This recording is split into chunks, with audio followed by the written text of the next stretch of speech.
मुसलमानों के अंदर दौर हाजिर में इतनी खराबियां चल रही हैं कि अगर और इस तरह की खराबियां चल रही हैं कि अगर उन पर गौर किया जाए तो अहले अरब जब वो दौर जाहिलियत में थे, मतलब जिस दौर को दौर जाहिलियत कहा जाता था, कुफ्र और शिर्क के दलदल में वो लोग फंसे हुए थे।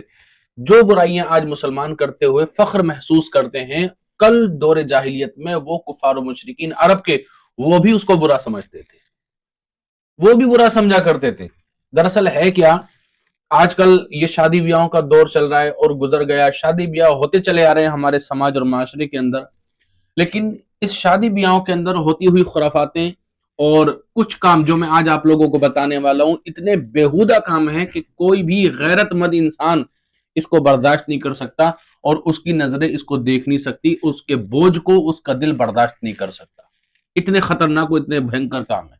लेकिन डीजे बजाना गलत है बिल्कुल, और पटाखे फोड़ना ये भी गलत है, लेकिन कुछ काम इनसे भी ज्यादा खतरनाक।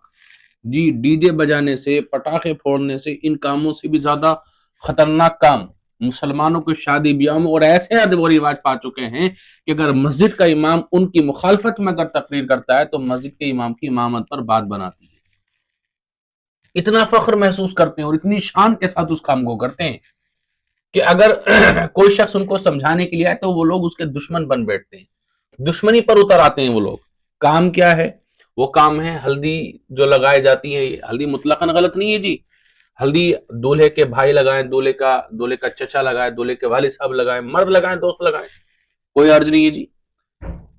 लेकिन मेहंदी हल्दी के नाम पर जो खानदान परिवार की बहन बेटियां होती हैं, भाभियां होती हैं, जिनका देखना भी जायज नहीं है, वो उसके जिस्म को रगड़ रही होती हैं और उसके जिस्म पर हल्दी लगा रही होती है। जरा बताएं, क्योंकि गैरतमंद मुसलमान ये बात बर्दाश्त करेगा कि मेरी बहन, मेरी बेटी, मेरी बीवी किसी गैर मर्द के जिस्म को छुए और उसके जिस्म को जो है हल्दी रगड़े या उसके जिस्म को जो है बहुत टच करे, जबकि उसके जिस्म पर कोई कपड़े ना हो? तो मुझे उम्मीद यह है कि कोई भी गैरतमंद इंसान इस चीज को बर्दाश्त नहीं कर पाएगा। एक चीज जो इससे भी ज्यादा खतरनाक है वो है वेलकम। जी हाँ, शादी ब्याहों के नाम पर दूल्हे का और उसके साथ जो उसके यार दोस्त आए होते हैं, उनका जो वेलकम होता है वो सबका अपना अपना नजरिया होता है। मैं अपने नजरिए की बात कर रहा हूं। मेरी नजर में ये डीजे से और जो है आपका जो पटाखे फूटते हैं, इनसे तमाम चीजों से ज्यादा जो खतरनाक है ये वेलकम करना। वेलकम करना भी कोई गलत नहीं है जी। जी हाँ, अगर नाज़र अमीर से देखें तो वेलकम करना भी कोई गलत नहीं है।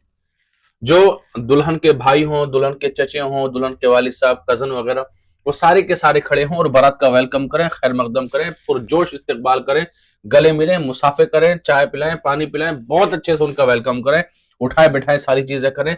लेकिन मुसलमानों की बेगैरती इस कदर आगे बढ़ चुकी है और गैरत इतनी मर चुकी है कि खुद कमरों के अंदर बैठ करके जिस बहन, जिस बेटी के बालों को कभी किसी ने न देखा हो, उस बहन बेटी को बिल्कुल मच्छरदानी वाले कपड़े पहना करके, नंगा सर करके उन दो लड़कों के सामने खड़े कर देती है जो दूल्हे के साथ आते हैं। क्या आप जानते हैं किसकी नजरों के अंदर कितनी अय्याशी भरी हुई है? क्या आप जानते हैं कि किसकी नजरों के अंदर कितनी हवस भरी हुई है? और आपने अपनी बहन को, अपनी बेटी को फिर जाकर के अपने दोस्तों में वो जिक्र करते हैं, फला तो इतनी खूबसूरत थी, फला इतनी हैंडसम थी। वो गैरत नहीं आती तुम्हें? डूब कर मरने का मन नहीं करता तुम्हें? फख्र महसूस करते हैं। दौर जाहिलियत में इस चीज को जो अरब के कुफार और मुशरिकीन थे वो भी मायूब जानते थे, बल्कि इन बातों पर सालों साल उनके यहाँ क़िताल जिदाल रहता था, खून की नदियां बहती थी अगर उनकी बहन बेटी के बारे में कोई बात कर लिया करता था या कोई गंदी नजर उठा करके देख लिया करता था। अपनी बहन बेटियों की वो भी हिफाजत करना चाहते थे और हिफाजत करना जानते थे। तो क्या दौर हाजिर का मुसलमान दौर जाहिलियत के कुफार और मुशरिकीन से भी गया गुजरा है? या अपनी गैरत को जरा खंगाले और अपनी गिरबान में झांक करके देखें कि आप कौन सी रविश इख्तियार किए हुए हैं, आपने कौन सी राह इख्तियार की हुई है, कौन से रास्ते पर आप जा रहे हैं। क्या इस रास्ते पर राह निजात है या नहीं है? क्या इस रास्ते पर रब की रज़ा तुम्हें हासिल हो सकती है या नहीं हासिल हो सकती है? इस पर जरा गौर करें और अपने गिरबान में झांक करके अपने आप को बेहतर करने की कोशिश करें।